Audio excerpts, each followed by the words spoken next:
நீதிபதிகளின் ஓய்வு பெறும் வயதை நீடிப்பதற்கான சட்டமூலத்திற்கு சட்டமா அதிபர் அனுமதி. மகர சிறை மோதலுக்கு அதிக நெரிசலே காரணம் என குற்றச்சாட்டு. மகர சிறைச்சாலை கைதிகளை பார்வையிட வியாழக்கிழமை முதல் மீண்டும் அனுமதி.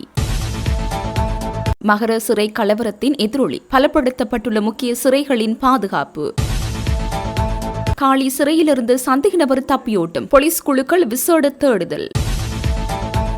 மரண தண்டனை தீர்ப்புகள் வந்த நிலையில் முன்னாள் ஜனாதிபதிக்கு காய்ச்சல் பிடித்திருக்கும், ஸ்ரீநேசன் எம்பி விமர்சனம். பூஜித் ஜெயசுந்தரவை நியமிக்க வேண்டுமென அனுரவை கோரினார், விமல் வீரவங்ச தெரிவிப்பு. வீதி விதிமுறைகளை பிடிக்க செயற்கை நுண்ணறிவு கேமரா அமைப்பை பொறுத்த தீர்மானம், சிரேஷ்ட போலீஸ் அத்தீட்சகர் மனோஜ் ரணகல. பொத்துவிலில் கிராமத்திற்குள் புகுந்த மக்களை துரத்திய ஜானை, சிதறியோடிய மக்கள். யாழில் இரட்டை சகோதரிகள் தீமூட்டி உயிரிழப்பு. ஜன்னல் கண்ணாடியை உடைத்து சார்ஜில் இருந்த கைபேசி திருட்டு, ஐசுடன் இளைஞன் சிக்கினார். மகர சிறைச்சாலையில் ஏற்பட்ட மோதல் நிலைமைக்கு அங்குள்ள அதிக நெரிசலே காரணம் என கைதிகள் உரிமைகளை பாதுகாக்கும் குழு தெரிவித்தது. சிறைச்சாலை அதிகாரிகள் அங்குள்ள உண்மை நிலைமையை மறைக்க முயற்சித்து வருவதாக அதன் தலைவர் சட்டத்திரணி சேனக பெரேரா சுட்டிக்காட்டினார். இச்சிறைச்சாலைகளில் 991 சந்தேக நபர்களை மட்டுமே தடுத்து வைக்க முடியும் என்ற போதிலும் தற்போது 4447 பேர் அங்கு தங்க வைக்கப்பட்டுள்ளதாக அவர் சுட்டிக்காட்டினார். மேலும் தடுத்து வைக்கப்பட்டுள்ள கைதிகளுக்கு தேவையான வசதிகள் போதுமானதாக இல்லை என்றும் அவர் குறிப்பிட்டார். மகர சிறைச்சாலையில் நேற்று பிற்பகல் 1 மணியளவில் மோதல் நிலைமையொன்று ஏற்பட்டதாகவும் அதனை கட்டுப்படுத்தாமல் சிறைச்சாலை அதிகாரிகள் வளாகத்தை விட்டு வெளியேறி கைதிகளுக்கிடையே மோதல் தீவிரமடைய இடமளித்துள்ளதாகவும் அவர் வெளிப்படுத்தினார். மகர சிறைச்சாலையைச் சேர்ந்த 104 கைதிகள் தும்பரை, வெலிக்கடை, பூசா, களுத்துறை, பதுளை, மட்டக்களப்பு மற்றும் பொலனறுவை ஆகிய சிறைச்சாலைகளுக்கு இடமாற்றம் செய்யப்பட்டுள்ளதாக சிறைச்சாலைகள் ஆணையாளரும் ஊடக பேச்சாளருமான ஏசி கஜநாயக்க தெரிவித்துள்ளார். அறிக்கை ஒன்றை வெளியிட்டுள்ள அவர், குறித்த கைதிகளின் பெயர்கள் அடங்கிய பட்டியல் மகர சிறைச்சாலையில் தடுத்து வைக்கப்பட்டுள்ள கைதிகளை பார்வையிடுவதற்காக அவர்களது உறவினர்களுக்கு எதிர்வரும் வியாழக்கிழமை முதல் மீண்டும் அனுமதி வழங்கப்படும் என மகர சிறைச்சாலை அத்தியட்சகர் தெரிவித்துள்ளார். மகர சிறைச்சாலையில் நேற்று ஏற்பட்ட அமைதியின்மை அடுத்து முன்னதாக பாதுகாப்பு மற்றும் நிர்வாக காரணங்களுக்காக சிறைச்சாலை கைதிகளை பார்வையிடுவதற்கு அனுமதி வழங்குவதனை தற்காலிகமாக இடைநிறுத்துவதற்கு நடவடிக்கை எடுக்கப்பட்டது. இந்நிலையில் எதிர்வரும் வியாழக்கிழமை முதல் வழக்கம் போல் பார்வையாளர்கள் அனுமதிக்கப்படுவர் என அறிவிக்கப்பட்டுள்ளது. பிற்பகல் மகர சிறைச்சாலையினுள் கைதிகளால் ஏற்படுத்தப்பட்ட பதற்றமான சூழ்நிலை சிறைச்சாலை அதிகாரிகள், இலங்கை போலீசார், போலீஸ் விசேட அதிரடி படையினர் மற்றும் முப்படையினராலும் இணைந்து தற்போது கட்டுப்பாட்டுக்குள் கொண்டுவரப்பட்டுள்ளதாகவும் அவர் மேலும் அறிவித்துள்ளார்.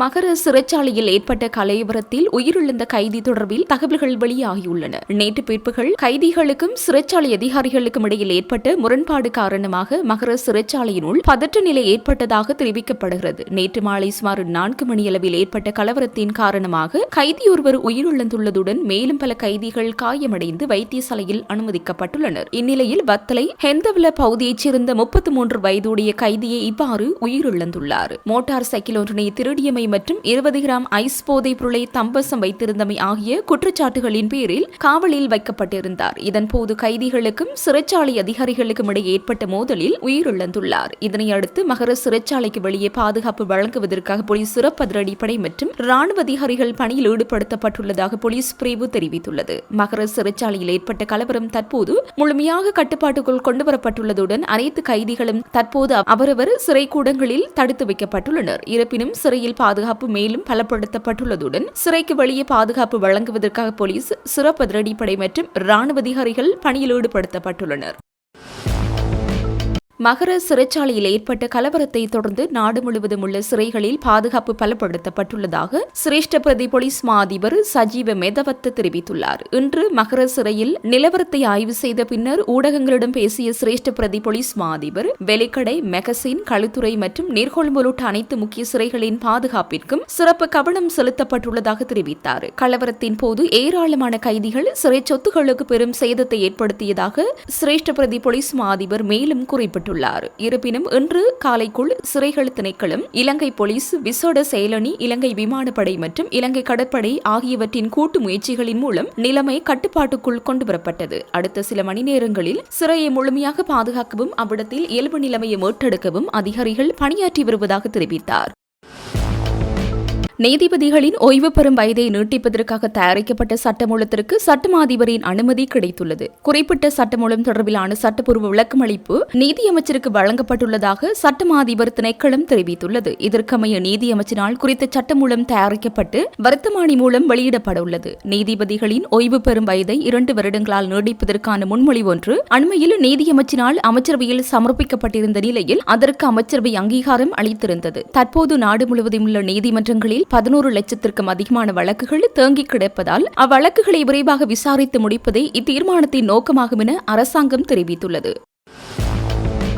5 கோடி ரூபாய் தண்டப்பணம் செலுத்தியவருக்கும் 7.5 கோடி ரூபாய் தண்டப்பணம் செலுத்தியவருக்கும் மரண தண்டனை வழங்கப்பட்டுள்ள நிலையில் 10 கோடி ரூபாய் தண்டப்பணம் செலுத்திய ஒருவருக்கு தண்டனை கிடைக்காமல் போகும் வாய்ப்பு குறைவாகவே உள்ளதாக மட்டக்களப்பு மாவட்ட நாடாளுமன்ற உறுப்பினர் ஞானமுத்து ஸ்ரீநேசன் தெரிவித்துள்ளார். மட்டக்களப்பில் நேற்று நடைபெற்ற சான்றிதழ் வழங்கும் நிகழ்வில் கலந்து கொண்டு கருத்து தெரிவிக்கும் போது இவ்வாறு குறிப்பிட்டார். முன்னாள் பாதுகாப்பு செயலாளர் ஹேமஸ்ரீ பெர்னாண்டோ மரண தண்டனை வழங்கப்பட்டுள்ளது. இதனை நினைத்தவர் குடும்பம் மிகவும் வேதனைப்படுவார்கள். ஆனால் மற்றைய பக்கம் பார்க்கும்போது உயிர்த்த ஞாயிறு தாக்குதலில் 269 அப்பாவி பக்தர்கள் கொல்லப்பட்டிருக்கின்றார்கள். 500க்கும் மேற்பட்டவர்கள் காயமடைந்திருக்கின்றார்கள். இந்த செயலை அறிந்திருந்தும் தடுக்கவில்லை என்பதற்காக அவருக்கு இந்த தண்டனை வழங்கப்பட்டிருக்கிறது. இதனை பார்த்தவுடன் இன்னும் சிலருக்கு கலக்கம் ஏற்பட்டிருக்கின்றது. அவரோடு இணைந்து மரண தண்டனை விதிக்கப்பட்டிருக்கின்ற முன்னாள் போலீஸ் மா அதிபரை 7.5 கோடி ரூபாய் தண்டப்பணம் செலுத்தியவர், இந்த பாதுகாப்பு செயலாளர் 5 கோடி ரூபாய் தண்டப்பணம் செலுத்தியவர், இன்னும் ஒருவர் 10 கோடி தண்டப்பணம் செலுத்தியவர் இருக்கின்றார். அவர் முன்னாள் ஜனாதிபதி. அவர் இப்போது சிந்திப்பார். 5 கோடி செலுத்தியவருக்கு மரண தண்டனை, 7.5 கோடி செலுத்தியவருக்கு மரண தண்டனை கொடுக்கப்பட்டிருக்கிறது என்றால் 10 கோடி ரூபாய் செலுத்திய தமக்கு கிடைக்காமல் இருப்பதற்குரிய வாய்ப்பு குறைவாக இருக்கின்றது என சிந்திப்பார். அது மாத்திரமின்றி உயிர்த்த ஞாயிறு குண்டு தாக்குதலுக்கு சூத்திரதாரியாக இருந்தவர்கள் உள்ள 2 பேர் இருக்கிறார்கள். அவர்களுக்கும் கலக்கம். தங்களுக்கு என்ன நடக்குமோ என்பது பற்றி சிந்திப்பார்கள். தண்டனைக்கான வாய்ப்பு எங்களுக்கு உள்ளது.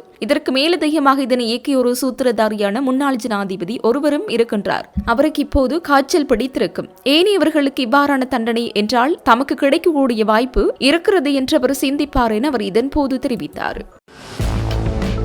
நல்லாட்சி அரசாங்கத்தின் போது நாடாளுமன்ற உறுப்பினராக இருந்த தற்போதைய ஜனாதிபதி அனுருகுமார திசநாயக்க உள்ளிட்டோரின் கோரிக்கைக்கு அமைவாக பூஜித் ஜெயசுந்தர காவல்துறை அதிபராக நியமிக்கப்பட்டதாக தேசிய சுதந்திர முன்னணியின் தலைவர் விமல் வீரவங்ச தெரிவித்துள்ளார். ஊடக சந்திப்பொன்றில் கலந்து கொண்டு பேசிய அவர் இதனை தெரிவித்தார். நல்லாட்சி காலத்தில் காணப்பட்ட ஊழல் ஒழிப்பு குழுவில் அங்கம் வகித்திருந்த அனுருகுமார திசநாயக்க உள்ளிட்ட பலர் ஊழல் ஒழிப்பு பணிகளை திறம்பட முன்னெடுத்து பூஜித் ஜெயசுந்தரவை காவல்துறை அதிபராக நியமிக்க வேண்டும் என ரணில் விக்ரமசிங்கவிடம் கோரிக்கை விடுத்தனர். இது தொடர்பில் ரணில் விக்ரமசிங்கவிடம் கேட்டு முடியுமாயின் உறுதிப்படுத்திக் கொள்ள முடியும் என்று அவர் குறிப்பிட்டார். பூஜித் ஜெயசுந்தர காவல்துறை அதிபராக பதவியேற்ற பின்னர் ஜேவிபியின் மே தின கூட்டத்திற்கு சென்று நேரடியாக பாதுகாப்பு நடவடிக்கைகளை பார்வையிட்டதாக சுட்டிக்காட்டிய விமல் அவர்களுக்கிடையே நெருங்கிய அரசியல் தொடர்பு நிலவியதாகவும் குறிப்பிட்டுள்ளார்.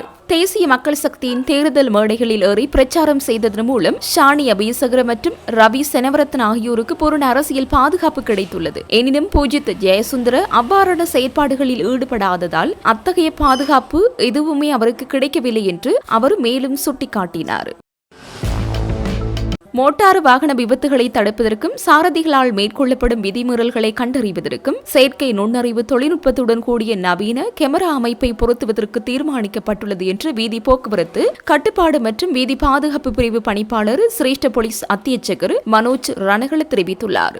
இதுகுறித்து ஊடகங்களுக்கு கருத்து தெரிவிக்கும் போதே அவர் மேற்கண்டவாறு குறிப்பிட்டார். அவர் மேலும் தெரிவிக்கையில், இந்த புதிய கண்காணிப்பு நடைமுறையின் கீழ் வாகனங்களை செலுத்தும் போது தொலைபேசியில் பேசுவதல்லது குறுஞ்செய்தி அனுப்புவது போன்ற ஆபத்தான செயல்களில் ஈடுபடும் சாரதிகள் இந்த செயற்கை நுண்ணறிவு தொழில்நுட்ப கேமராக்கள் மூலம் துல்லியமாக அடையாளம் காணப்பட்டு படம் பிடிக்கப்படுவார்கள். வழக்கமான கேமராக்களை போலன்றி செயற்கை நுண்ணறிவு தொழில்நுட்பம் மூலம் வீதி விதிமுறைகள் உடனடியாக படம் பிடிக்கப்பட்டு சான்றுகளுடன் சேமிக்கப்படுவதால் தவறு இழைக்கும் சாரதிகள் சட்டத்தின் பிடியிலிருந்து தப்பிக்க முடியாது. இந்த திட்டம் முதற்கட்டமாக கொழும்பு மாநகர எல்லைக்குட்பட்ட அதி முக்கியத்துவம் வாய்ந்த 9 பிரதான சந்திப்புகள் மற்றும் வீதிகளில் ஆரம்பிக்கப்பட உள்ளது. இதன் மூலம் கொழும்பு நகரில் இடம்பெறும் அதிகளவான போக்குவரத்து விதிமீறல்கள் மற்றும் விபத்துகளை வெகுவாக குறைக்க முடியும் என எதிர்பார்க்கப்படுகிறது. இதேவேளை வீதி விபத்துகளை கட்டுப்படுத்தும் நோக்கில் வாகனங்களின் வேகத்தை கண்டறிவதற்காக புதிதாக 50 வேகமானி கருவிகளை இறக்குமதி செய்ய நடவடிக்கைகள் எடுக்கப்பட்டுள்ளது. இதற்கு முன்னர் போக்குவரத்து போலீசாரால் 45 வேகமானி கருவிகள் மட்டுமே பயன்பாட்டில் ஈடுபடுத்தப்பட்டிருந்த நிலையில் தற்போது மேலும் 50 கருவிகள் சேர்க்கப்படுகின்றன. 45 இத்தகைய கருவிகள் சேவையில் ஈடுபடுத்தப்பட்டிருந்தமை குறிப்பிடத்தக்கது. அமெரிக்காவிலிருந்து இறக்குமதி செய்யப்பட உள்ள இந்த கருவிகளில் ஒன்றின் விலை சுமார் 33 லட்சம் ரூபாவாகும் என்று தெரிவித்தார்.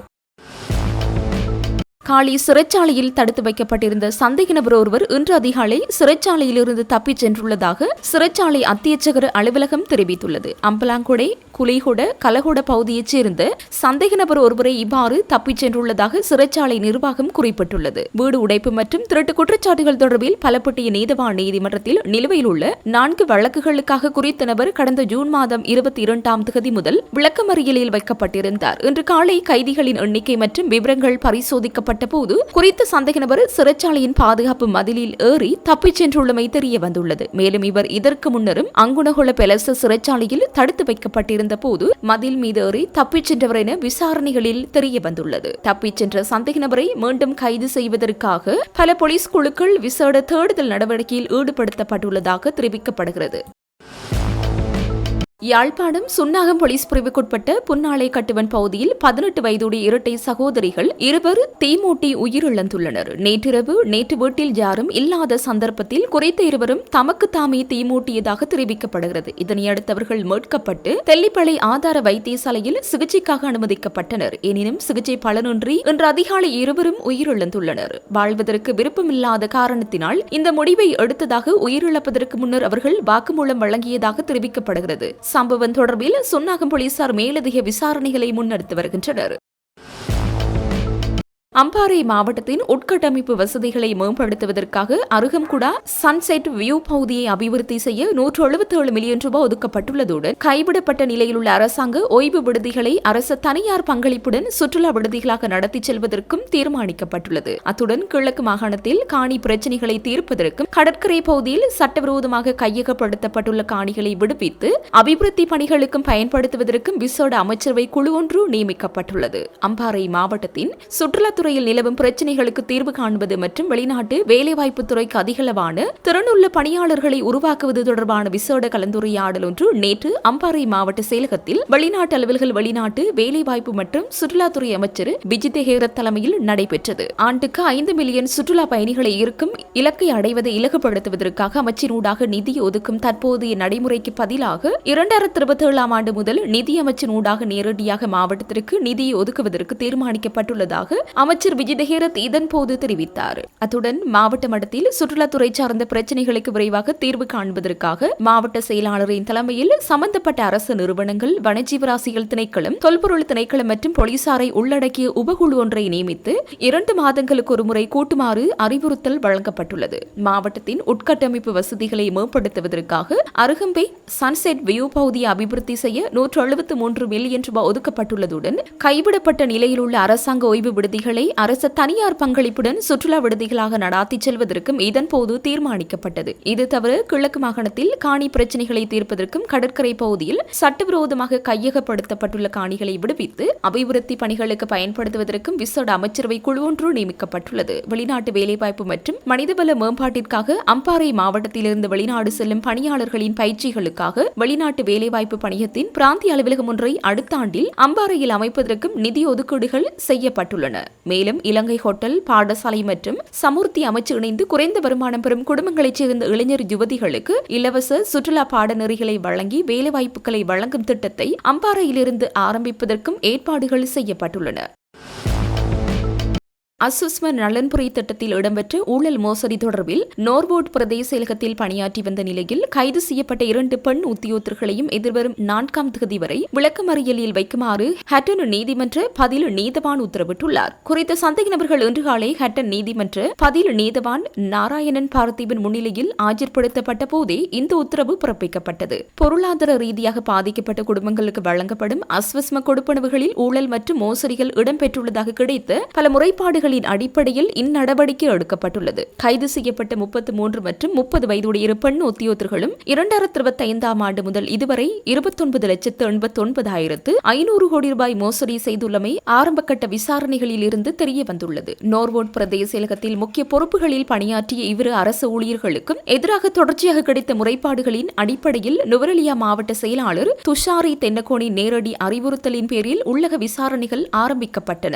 விசாரணைகளுக்கு பாதிப்பு ஏற்படாத வகையில் இரு அதிகாரிகளும் உடனடியாக அமலுக்கு வரும் வகையில் தற்காலிகமாக இடமாற்றம் செய்யப்பட்டனர். அவர்களில் ஒருவர் அம்பகமோ பிரதேச செயலகத்திற்கும் மற்றும் ஒருவர் தலவாக்கலை பிரதேச செயலகத்திற்கும் இடமாற்றப்பட்டிருந்தனர். அதன் பின்னர் நோர்வுட் பிரதேச செயலாளரினால் ஹேட்டன் விசேட குற்ற விசாரணை பிரிவில் மேற்கொள்ளப்பட்ட முறைப்பாட்டின் அடிப்படையில் கடந்த வெள்ளிக்கிழமை மாலை இவர்கள் இருவரும் கைது செய்யப்பட்டனர். இச்சம்பவம் தொடர்பில் நோர்வுட் பிரதேச செயலகத்தில் பணிபுரியும் 30க்கும் மேற்பட்ட உத்தியோகத்தரிடமிருந்து தகவல்கள் திரட்டப்பட்டுள்ளதுடன் உள்ளக கணக்காய்வு அதிகாரிகள் ஊடாக தீவிர விசாரணைகள் மேற்கொள்ளப்பட்டு வருகின்றன. அத்துடன் அஸ்வஸ்ம திட்டத்திற்கு பயன்படுத்தப்பட்ட கணனிகளும் கணக்காய்வு அதிகாரிகளால் பரிசோதனைக்கு உட்படுத்தப்பட்டன. இச்சம்பவம் குறித்து ஹேட்டன் விசேட குற்றவியல் விசாரணை பிரிவு அதிகாரிகள் மேலதிக விசாரணைகளை மேற்கொண்டு வருகின்றனர்.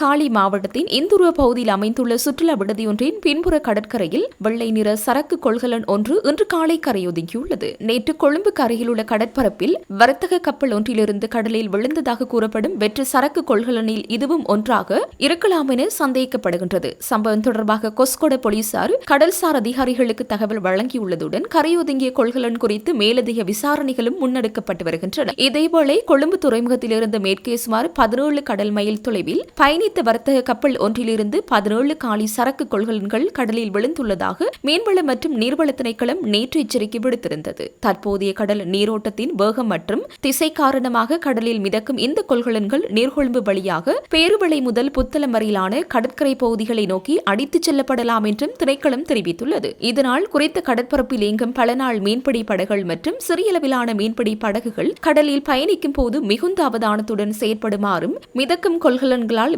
விபத்துக்கள் ஏற்படும் அபாயம் இருப்பதால் மீனவர்கள் கூடுதல் எச்சரிக்கையுடன் கடலுக்கு செல்லுமாறும் அதிகாரிகள் அறிவுறுத்தியுள்ளனர்.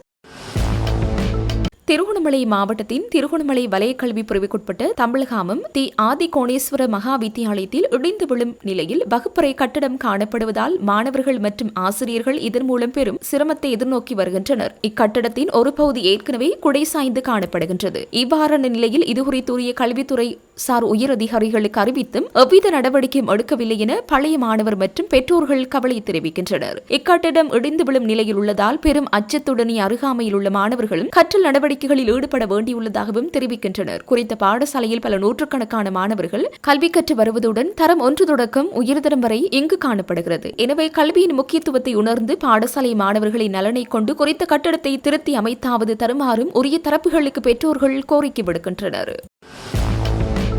அம்பாறை மாவட்டம் நட்பெட்டிமுனை பகுதியில் வீடொன்றில் சார்ஜ் போடப்பட்டிருந்த கை தொலைபேசியை திருடியதாக கூறப்படும் 21 வயதுடைய இளைஞர் ஒருவரை கல்முனை தலைமைய போலீசார் கைது செய்துள்ளனர். இச்சம்பவம் தொடர்பாக பாதிக்கப்பட்ட பெண் ஒருவர் இன்று கல்முனை தலைமைய போலீஸ் நிலையத்தில் முறைப்பாடு செய்துள்ளார். முறைப்பாட்டின்படி தனது வீட்டில் சுமார் 30,000 ரூபாய் பெறுமதியான கை தொலைபேசியை சார்ஜில் வைத்துவிட்டு வெளியே சென்றிருந்த நிலையில் மீண்டும் வீட்டிற்கு திரும்பிய போது ஜன்னல் கண்ணாடி உடைக்கப்பட்டு கை தொலைபேசி திருடப்பட்டிருந்தது தெரிய வந்துள்ளது. இதனையடுத்து உடனடியாக விசாரணைகளை ஆரம்பித்த போலீஸ் சம்பவம் தொடர்பில் குறித்த வீட்டிற்கு எதிரில் தங்கியிருந்த 21 வயதுடைய இளைஞரை சந்தேகத்தின் பேரில் கைது செய்தனர். விசாரணைகளின் போது திருடப்பட்ட கை தொலைபேசியை சந்தேக நபர் தனது உறவினர் ஒருவரின் வீட்டில் மறைத்து வைத்திருந்தது கண்டறியப்பட்டதுடன் அதனை போலீசார் மீட்டுள்ளனர். மேலும் சந்தேக நபரிடமிருந்து ஒரு தொகை ஐஸ் போதைப் பொருளும் கைப்பற்றப்பட்டுள்ளது.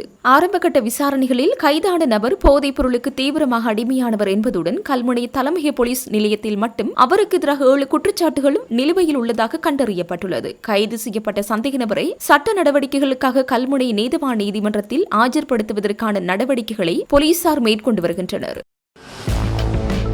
அம்பாறை மாவட்டம் பொத்துவில் பசறைச்சேனை கிராமத்திற்குள் நேற்றிரவு புகுந்த காட்டு யானை ஒன்று அதனை விரட்ட முயன்ற கிராம மக்களை நோக்கி துரத்திய சம்பவம் அப்பகுதியில் பெரும் அச்சத்தையும் பரபரப்பையும் ஏற்படுத்தியுள்ளது. கிராமத்திற்குள் நுழைந்து சுற்றித் திரிந்த காட்டு யானையை அப்பகுதி மக்கள் ஒன்றிணைந்து காட்டுப் பகுதிக்குள் விரட்ட முயன்றுள்ளனர். இதன்போது யானை ஆவேசமடைந்து பொதுமக்களை நோக்கி முன்னேறியதாக தெரிவிக்கப்படுகிறது. இதனால் அச்சமடைந்த மக்கள் பாதுகாப்பு கருதி நாலாபுரமும் சிதறியோடியுள்ளனர். எனினும் குறித்த சம்பவத்தில் எவ்வித உயிர் சேதமோ அல்லது உடைமை சேதமோ ஏற்படவில்லை என தெரிவிக்கப்பட்டுள்ளது. பின்னர் கிராம இளைஞர்கள் மிகுந்த துணிச்சலுடனும் பொறுப்புடனும் செயற்பட்டு யானைக்கு எவ்வித பாதிப்பும் ஏற்படாத வகையில் அதனை பாதுகாப்பாக மீண்டும் காட்டுப்பகுதிக்குள் திருப்பி அனுப்பியுள்ளனர். இந்நிலையில் பசறைச்சேனை மற்றும் அதனை அண்மித்த பகுதிகளில் அண்மை காலமாக காட்டு யானைகளின் நடமாட்டம் அதிகரித்து வருவதாக அப்பகுதி மக்கள் தெரிவிக்கின்றனர். எனவே இரவு நேரங்களில் பொதுமக்கள் அவதானத்துடன் செயற்படுமாறும் தேவையற்ற விதத்தில் வீடுகளை விட்டு வெளியே செல்வதை தவிர்த்து உயிர் மற்றும் உடைமை பாதுகாப்பை உறுதி செய்யுமாறும் கோரிக்கை விடுக்கப்பட்டுள்ளது. இங்கினியாகல போலீஸ் நிலையத்தில் பல்வேறு சேவைகளுக்காக பெறப்பட்ட சுமார் 2,90,000 ரூபாய் பணத்தை மோசடி செய்ததாக கூறப்படும் சம்பவம் தொடர்பில் பெண் போலீஸ் அதிகாரி ஒருவர் கைது செய்யப்பட்டுள்ளார். அம்பாறை போலீஸ் விசேட குற்றப்புலனாய்வு பிரிவினரால் குறித்த போலீஸ் அதிகாரி கைது செய்யப்பட்டுள்ளதாக தெரிவிக்கப்பட்டுள்ளது. அம்பாறை போலீஸ் அத்தியட்சகர் அலுவலகத்தினால் மேற்கொள்ளப்பட்ட உள் தணிக்கை நடவடிக்கையின் போது குறித்த நிதி முறைகேடு தொடர்பான தகவல்கள் வெளியாகியுள்ளன. போலீஸ் நிலையத்தின் ஊடாக வழங்கப்படும் ஒளிபெருக்கி அனுமதி பத்திரங்கள் உள்ளிட்ட பல்வேறு சேவைகளுக்காக பெறப்படும் வருமான பணம் அம்பாறை போலீஸ் அத்தியட்சகர் அலுவலகத்தின் உத்தியபூர்வ கணக்கில் வைப்பிலிடப்பட வேண்டும். எனினும் இங்கினியாகல போலீஸ் நிலையத்திற்கு கிடைத்த குறித்த வருமான பணத்தை உத்தியபூர்வ கணக்கில் செலுத்தாமல் சந்தேக நபரான பெண் போலீஸ் அதிகாரி கையாடல் செய்துள்ளதாக தணிக்கை அறிக்கையில் உறுதி செய்யப்பட்டுள்ளதாக போலீசார் தெரிவித்துள்ளனர். அம்பாறை பிரிவின் பிரதி போலீஸ் அதிகாரி உதவி போலீஸ் அதிகாரி சம்பத் விக்ரமரத்னவின் மேற்பார்வையில் இந்த கைது நடவடிக்கை முன்னெடுக்கப்பட்டுள்ளது. சம்பவம் தொடர்பான மேலதிக விசாரணைகளை அம்பாறை போலீஸ் விசேட குற்றப்புலனாய்வு பிரிவின் பொறுப்பதிகாரி உள்ளிட்ட குழுவினர் மேற்கொண்டு வருகின்றனர். கைது செய்யப்பட்ட பெண் போலீஸ் அதிகாரி அம்பாறை நீதிவான் நீதிமன்றத்தில் ஆஜர்படுத்தப்பட உள்ளதாக தெரிவிக்கப்பட்டுள்ளது.